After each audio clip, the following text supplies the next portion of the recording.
This year, Boris Behncke repeatedly captured images of the explosions of Mount Etna. Located in Sicily, the mountain is one of the most active volcanoes in Europe. Particularly intense activity was recorded in the spring and early summer of 2025, with ash plumes visible for miles and occasional disruptions to air traffic. We're on our way to Catania to meet the man who captured these images. The city lies in eastern Sicily. For centuries, its residents have lived at the foot of the volcano. In Nicolosi, the Etna Observatory records tremors and eruptions, turning raw seismic signals into early warnings for the people of Sicily. This is a place which has been repeatedly affected by eruptions in the past. There's another crater which is about 1 kilometer from here down there, which erupted in about 200 before Christ. So that is, for a volcano, that is like yesterday. And in other times, lava flows have come to this village in 1536 and in 1766. So it happens quite often that lava flows come into this area or to neighboring villages. I mean, quite often means every few hundred years.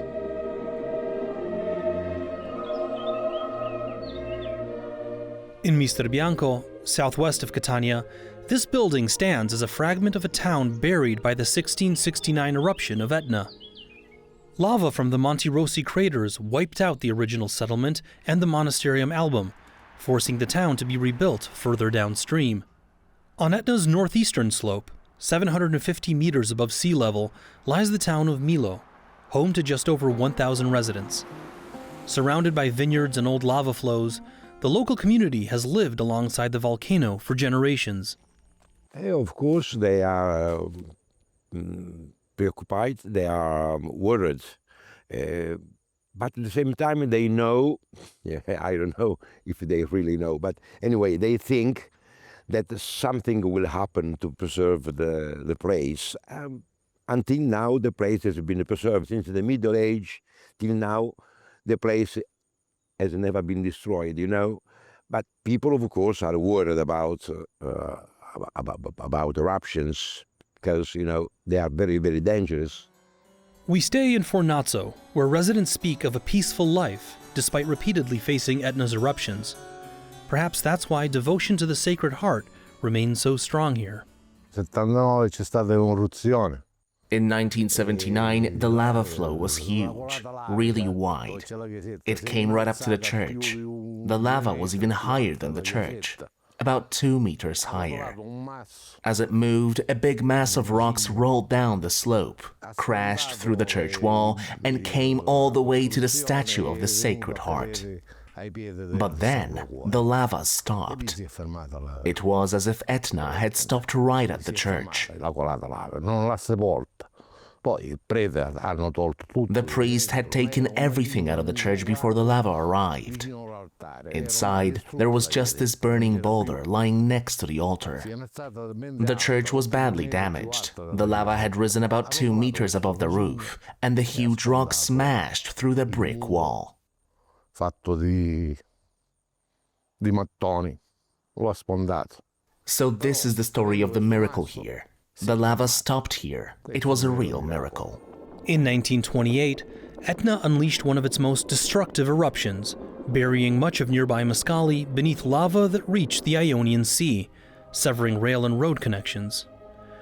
Rather than being rebuilt as a completely new town, as happened with Mascali, Fornazzo was reorganized several times over the decades, with roads rerouted, buildings restored, and parts of the settlement adjusted to the lava-shaped terrain. We all know that one day an eruptive vent could open lower down the mountain. It's always a possibility. We're now at 830 meters above sea level. Normally, Etna erupts much higher, but when vents open lower down, people naturally become concerned. As I've said, it's our property that's at risk, not our lives. Non le vite. E quindi sicuramente noi sappiamo che nonostante qui ci protegga. Although the mountain ridge offers some protection, lava can still bypass it. When it reached Fornazzo, it came from the side, so the center remains safe. But we know our homes, land and livelihoods are always at risk, and we may lose them in the future. Anche negli anni che che perdiamo delle proprietà, dei terreni. Mio nonno, per esempio, My grandfather, for example, lost entire orchards and a bar at 2,000 meters. He lost it all. But that's part of our life and our story. It's what it means to live with Etna, to be Etnans. We live with that awareness, and that's simply the way it is. Viviamo con questa consapevolezza e ci sta bene così. Since 1928, Fornazzo has repeatedly found itself in Etna's path, its surroundings devastated by lava in 1981, and most dramatically in 1979, when advancing lava flows forced the village to evacuate. Never 100%. There are different issues. I think we can reasonably well warn before really dangerous eruptions. So when there's an eruption low on the flank, there will be a lot of warning there. Because it always was, even before we had the instruments to measure that we have today. But usually this is just a short time before the eruption breaks out, maybe days, maybe a couple of weeks. Eruptions that happen up here are often very unpredictable, and it also happens that we see that Etna's preparing for an eruption, and then it doesn't do the eruption, because something goes wrong for the volcano. So in December 2018, we had an eruption over there on the flank, high up on the mountain.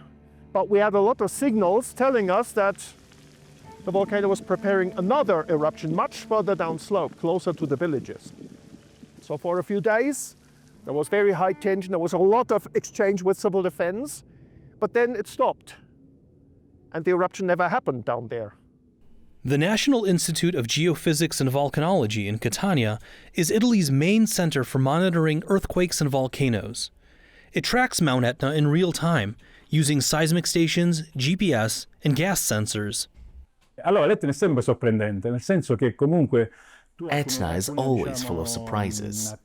We've studied it thoroughly and understand many of its processes, but it's an extremely complex volcano, and it doesn't always behave as we expect. Unexpected events, even unexpected eruptions, can still happen. Immaginando, ecco, può succedere anche questo sicuramente. I rapporti tra la popolazione e il vulcano. The relationship between local communities and Etna is generally a positive one. People don't live in constant fear. Many see the volcano as a mother figure, powerful but protective, and some even call it the good volcano. At the same time, history reminds us that Etna can be destructive.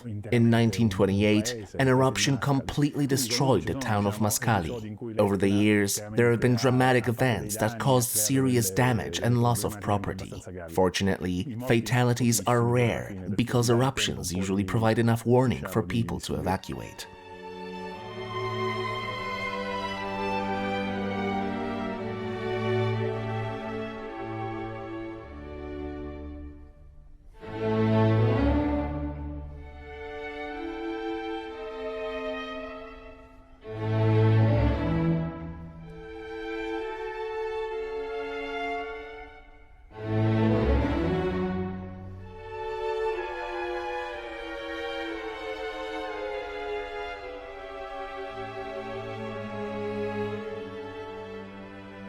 I think theoretically there can be, once you are fascinated by volcanoes, it can get pathologic. I mean, I guess I have had moments when I dared more than I should have, and I've been lucky.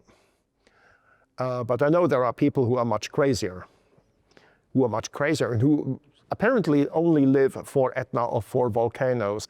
At the same time, there are people who go in the most dangerous places, and they make beautiful video, beautiful photos, and provide information that volcanologists would not have because they don't go there for safety reasons.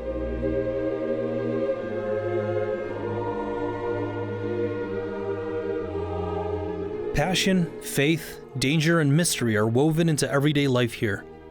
Living on Etna's slopes can feel like living inside a legend, part history, part myth, and part unfolding story. Local legends is, I can say, about 2,000 years ago, there was a an important city, a town. I don't know if how important it was or how big it was, but 2,000 years ago, on Monte Fontana. Monte Fontana is a mountain around Milo, going to Mount Etna, going up to Mount Etna. There was that town that after some time disappeared. Nobody has ever seen this town. But the legend says that every 100 years, this town comes out again and makes it visible, you know, to young people that are, can I say, that are innocent, pure, you know, innocent and pure, without sin.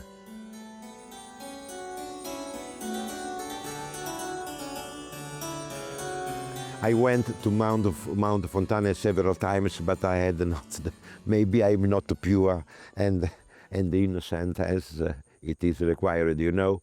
So never seen it. But in my imagination, I saw it very, very often. We learned that every year, a group of people sets out in search of the town. Will they ever find it?